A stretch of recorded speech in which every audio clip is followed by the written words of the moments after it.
releasing breathtaking views. Very happy. It's quite innovative. Sports tourism, as it is a good product in the travel industry now. It's gaining momentum. You know, a lot of countries are doing it.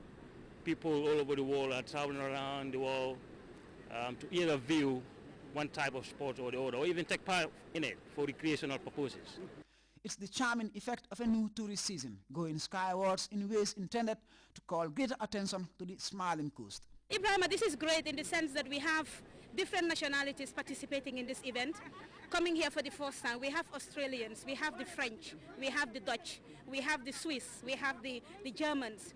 All these people are coming here for the first time. Italians are also part of the team. And yesterday they did a tour of the Gambia.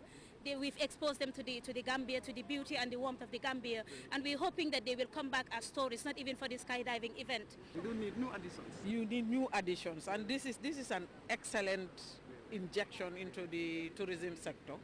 And I know there are other things up their sleeves.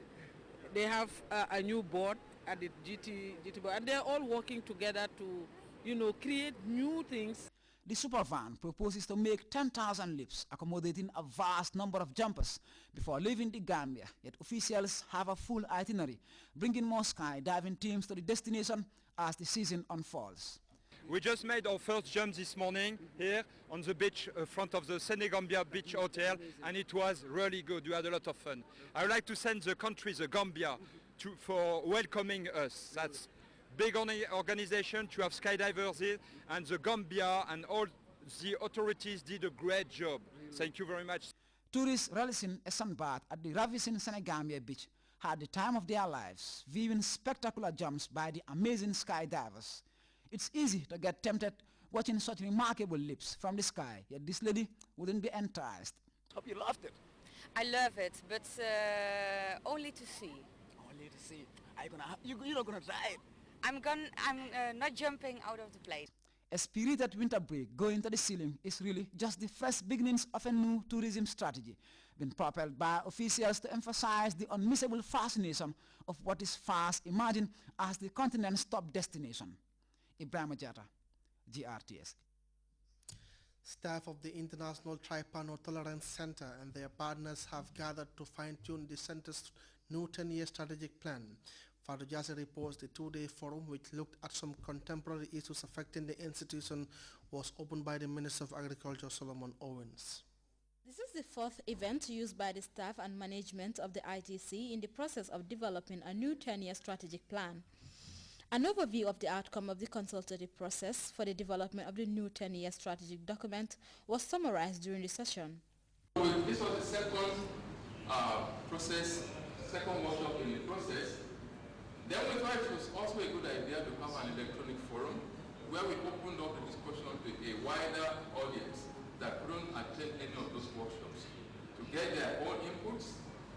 And we did this on that platform, which is open to many of us in that last offset.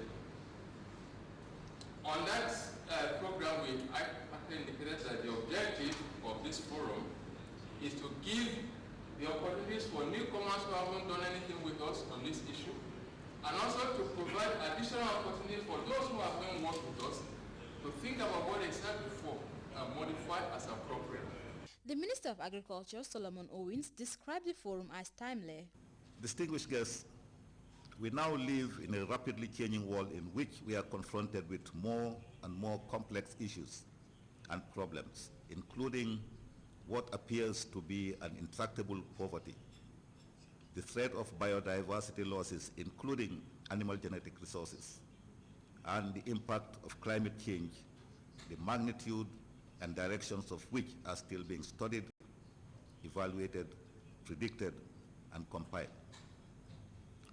It is evident that the livestock sector could be a part of the problem in terms of the production of methane.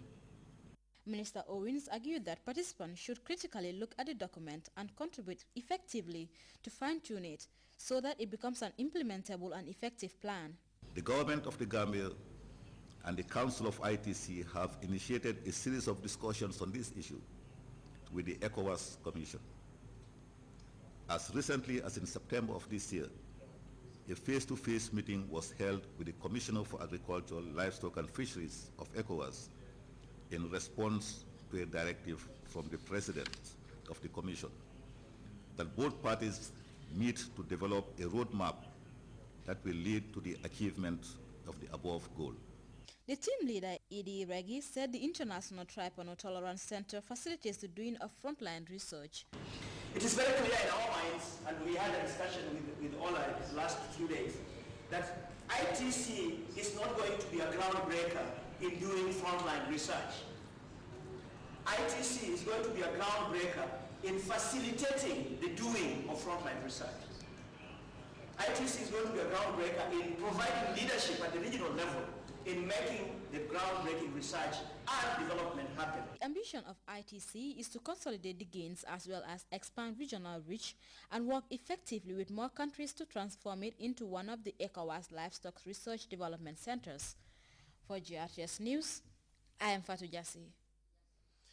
The National Center for Arts and Culture reappeared before members of the Public Accounts and Public Enterprises Committees of the National Assembly for the annual scrutiny of their center's activity reports and financial statements for the year ended 31st December 2011. The lack of fund reliant solely on government subvention, which makes operation challenging, was the main area of concern for the members of the House. Aji Amisise has the details. After being deferred to a later date for not meeting the requirements of the PAC and PEC committees of the National Assembly, the management team and Director General of the National Center for Arts and Culture reappeared before parliamentarians to get their accounts and activity reports scrutinized for adoption. The administrative structure accommodates all the ramifications of our arts and culture, as well as contemporary concerns in this area. However, its effectiveness is compromised by inadequate staffing in terms of both numbers and qualifications. For instance, the Department of Literature, Performing and Fine Arts has only 2 staff at its disposal. These staff have not necessarily received formal training in all the disciplines under their purview. With quite a few number of vacancies at senior positions of the center, the level of input needed is compromised. According to the Director General, reviving Gambian culture as part of their mandate faces a number of setbacks before parliamentarians came in with their interventions. NCASC, if you read their report, had undergone a very serious financial constraint. As such, almost all their senior positions are vacant. Now, how soon are you planning to fill these senior and junior positions, as they are very important in your human resource management? Example, Directorate of Heritage, Culture and Heritage.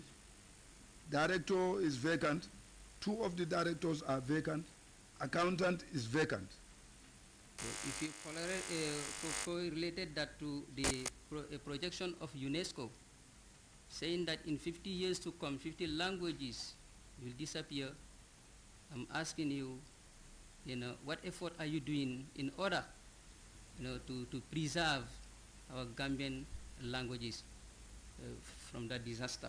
I want to know what protection plan do you have for our local cultural troops, which have been photos or filmed by philanthropists and make huge amount of money out of it without their conscience. I said here something 3 years ago, and it is still in the same position.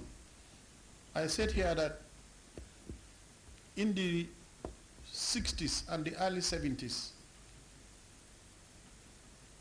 the issue came up when we talked about foreign artists who draw more crowd than our local artists by virtue of their popularity, ability, etc. But of course they are flanked by our artists, but we cannot continue being second best forever. I mean, we are a nation. We have signed a lot of bilateral agreements with Cuba. They have the biggest music industry in the whole world. The director came in with a marathon speech giving clarity and heeding to some of their recommendations. We don't have the resources, neither manpower or physical or material equipment resources. We are just constrained. We are just constrained, and that's why I appreciate his recommendation that perhaps we should develop some activity plan in which we will